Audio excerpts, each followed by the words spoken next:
You're live on YouTube. Hello, YouTube. Hello. Heather is with me today, and we're going to talk about probate things and whatnot. Yes. Probate court. Independent administration. Not so much the independent part, it's clarification on determination of heirship versus affidavit of heirship. There's lots of different complexities and people have lots of questions about them. So, Yeah, so you're going to type your questions, and we will get them. yes. We will answer them. And if it's a common question, we might create an infographic. There you go.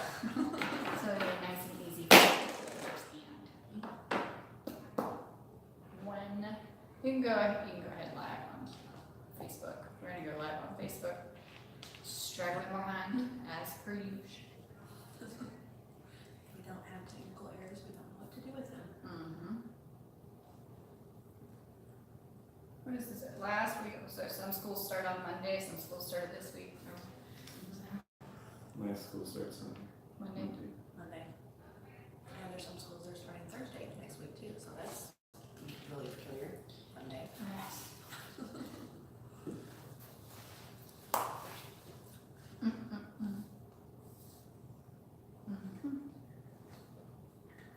Happy Friday, Facebook and YouTube. Welcome to Disclosure Live with Brandy Austin Law. I'm Brandy Austin, and I am with... Heather Jameson. It is August 17th, 2018. August 17th. I know, We're yes. halfway through August, which Yes. means it's almost our birthday month. Yay! Okay, on today's episode, we are going to talk about independent administration with determination of heirship versus heirship affidavit. They are separate, apart, and different. And we're going to talk about those today. But first, as usual, we are going to cover a few fun things for the day. Today is National Nonprofit Day. Is it today? Yeah, on August 17th, National Nonprofit Day.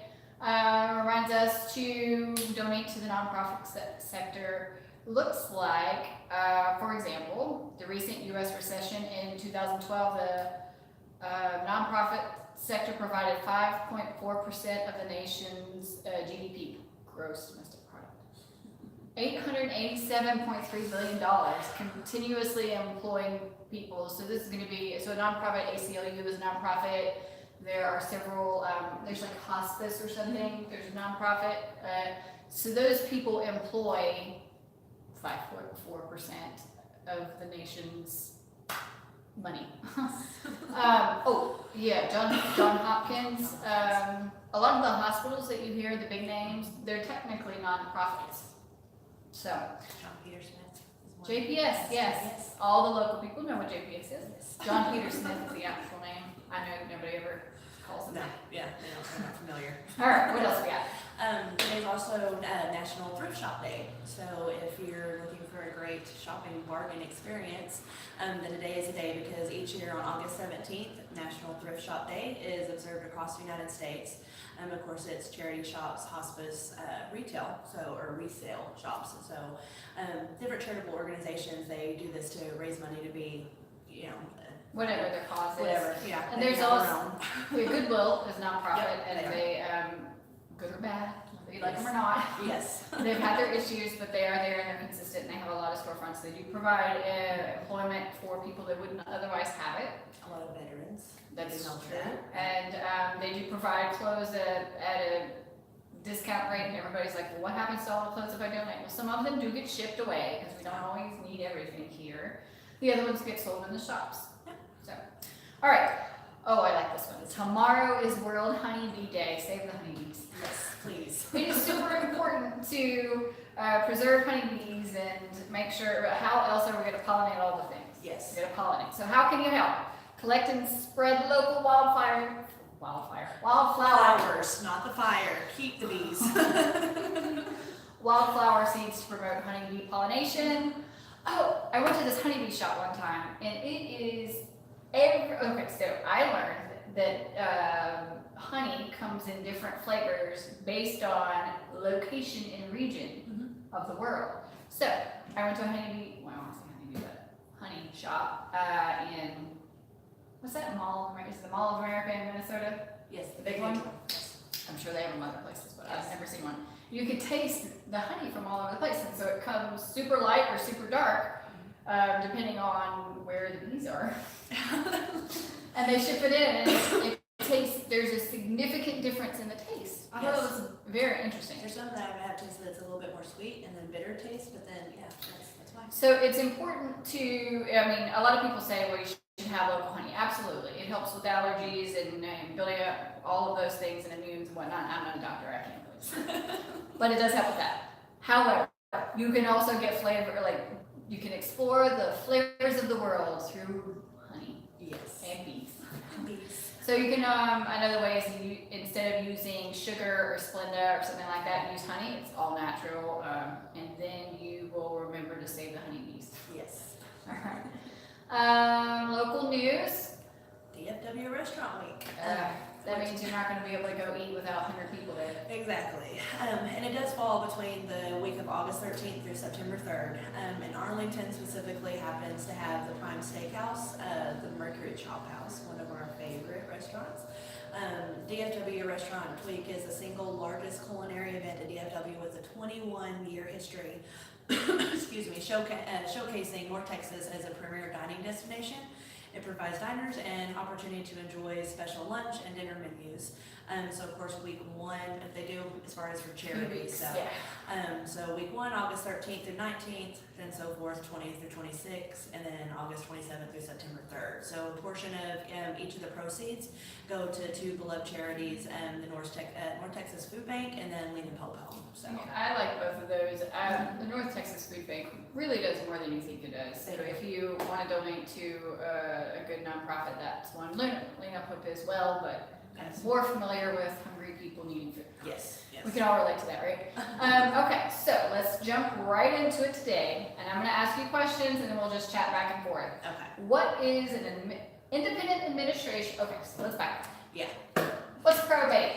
Probate is when someone passes away. You have to, there's different types of probate. So probate is technically the legal term for asking the court to transfer legal title from something personal or real property of a deceased person, we call them dead person, to their heirs or beneficiaries. Correct. So how do you get there? Well, there are 4, 5, 6 different ways to ask the court to go through this process. In Tarrant County, and Dallas County, Harris County, Travis County, and Bexar County, not Bexar, Bexar County, there are probate statutory courts. So that means there are courts dedicated specifically to the probate and guardianship process, probate, so estate things. So here we file an application in some manner. Yes. So you can get a probate, so if you have a will, that means you wrote out something that says, Hopefully. hopefully you went to a lawyer to do it, otherwise there are some issues, but you could, theoretically, you could do a handwritten will. If you have a will, then you take that, you submit it to the court and ask them to say that that's a valid will and that your heirs or your beneficiaries, because hopefully you listed them in there, Yes. get your property after you die. So you can either do independent or dependent, but we're not talking about that today necessarily. We're talking about first, independent administration with determination of heirship. Yes.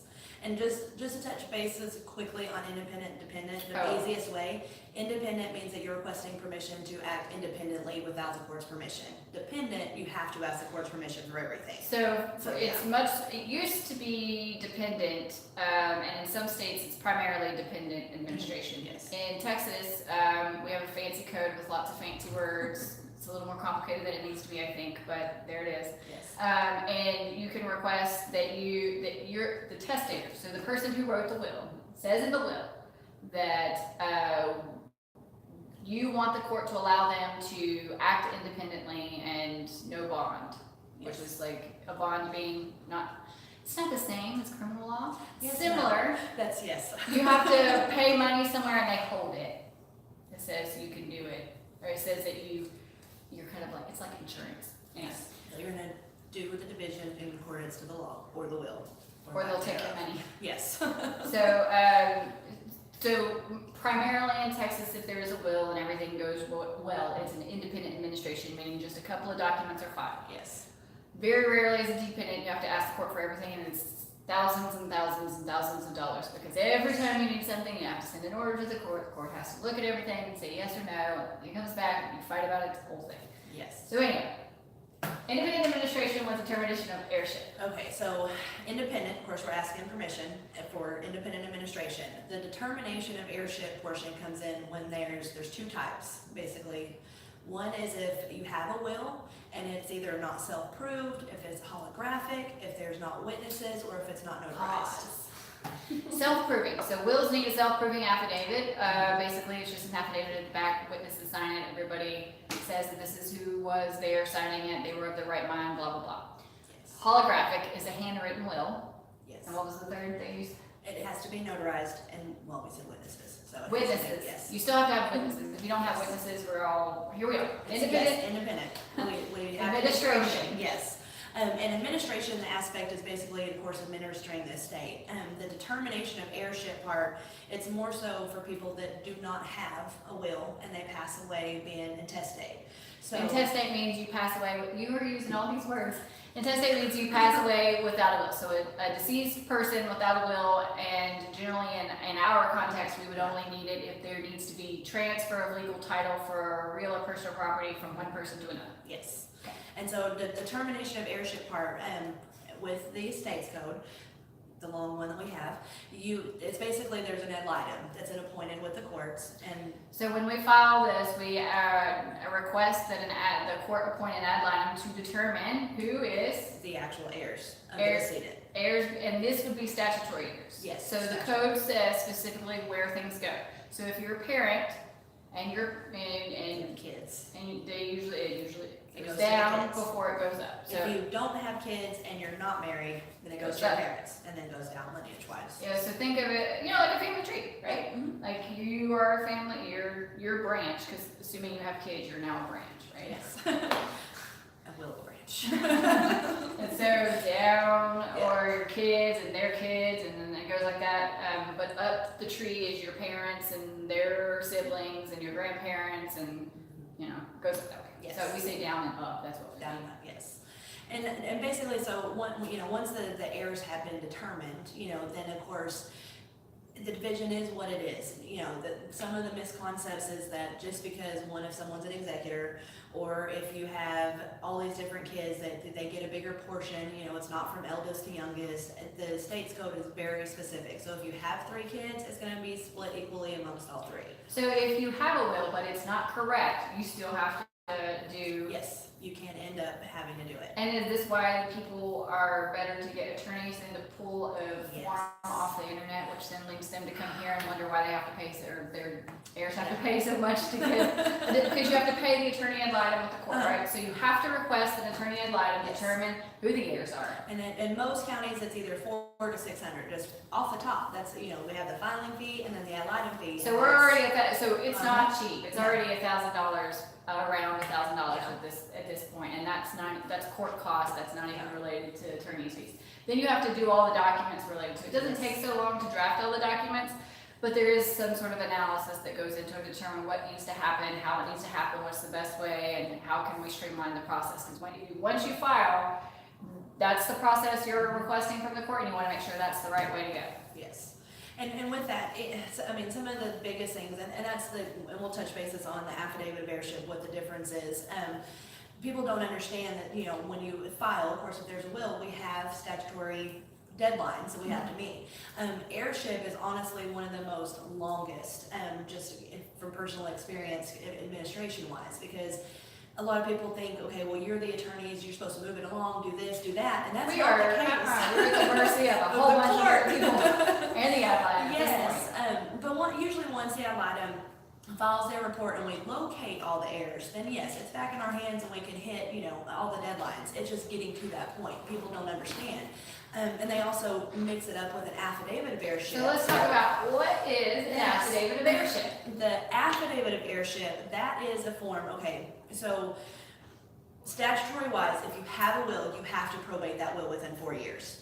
you get in trouble if you don't. There's different, some of the heirs can It's come called a back. statute of limitations. Yes, the heirs can come back against you, just a whole bunch of different things, but usually, common factor, if mom passes, people wait until dad passed, and then they go to try to sell the house, and they're Okay. like, what do I do? This happens, I would say, with 50% of the people that come in here. Yes. Everybody has their will, they've done it correctly, but one of the parents passed away, so usually the husband. The husband usually passes away first. This is not a statement on men or anything, this is No, just it's- statistically yeah. speaking.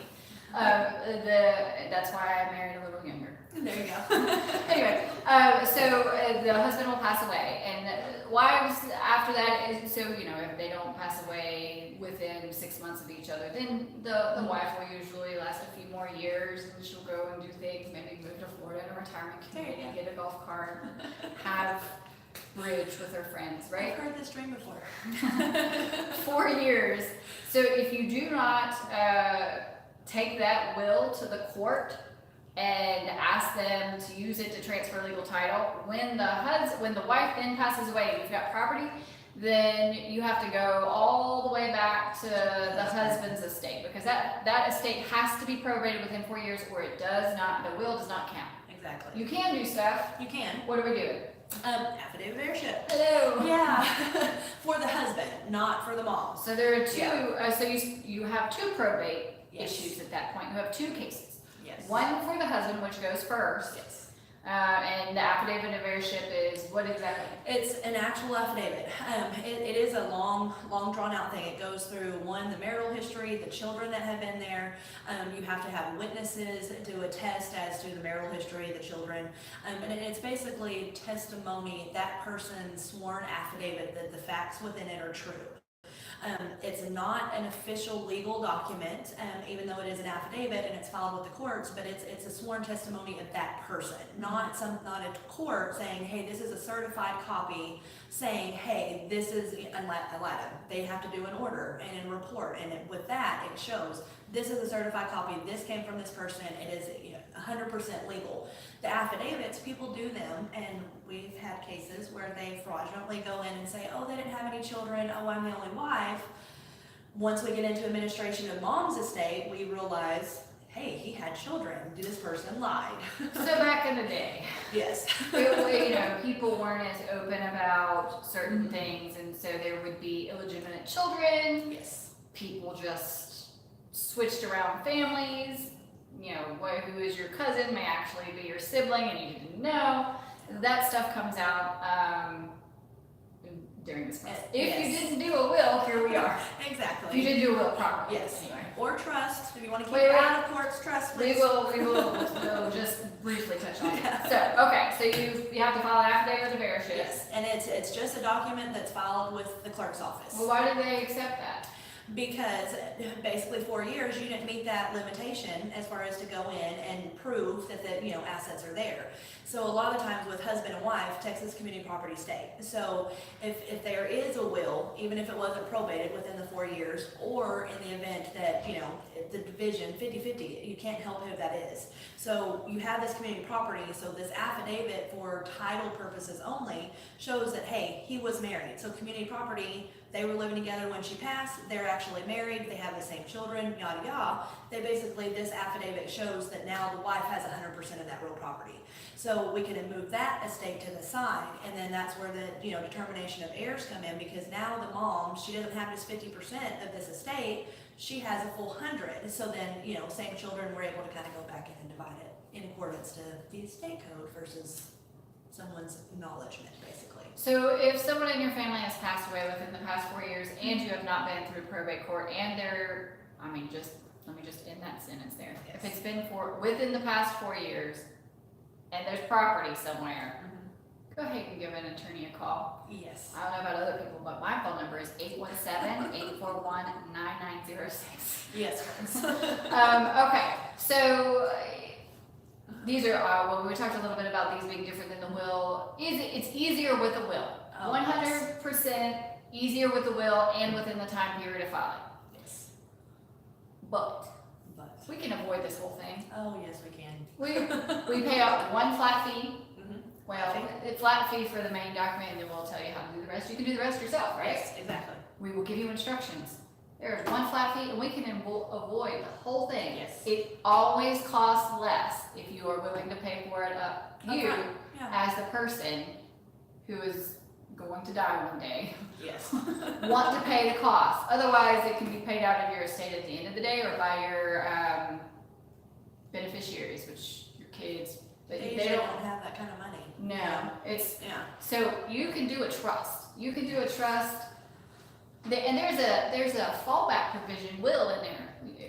Pour over, yes. It's like a fallback. Yeah. It's like a safeguard in case you don't even do the right thing. It fixes it for you. Yes. So there's literally very few ways to mess it up. If you get a trust and you follow the rules and you put it in place, then your beneficiaries, heirs, there's none of this. None There's of no this. court, there's no witnesses, no notices, I mean, there's there are no witnesses, waiting. but we Well, yeah, well, I mean, because within the, or Okay. determination of heirship, that is one thing we didn't touch on. On those, you have to, for the court proceeding, you have to get two disinterested witnesses too. Oh, So you have the alitem, us, the people, the witnesses, the, yeah. So it's a full imagine court. imagine if your mom passes away and she's been in a retirement community or a memory care place for 2 years.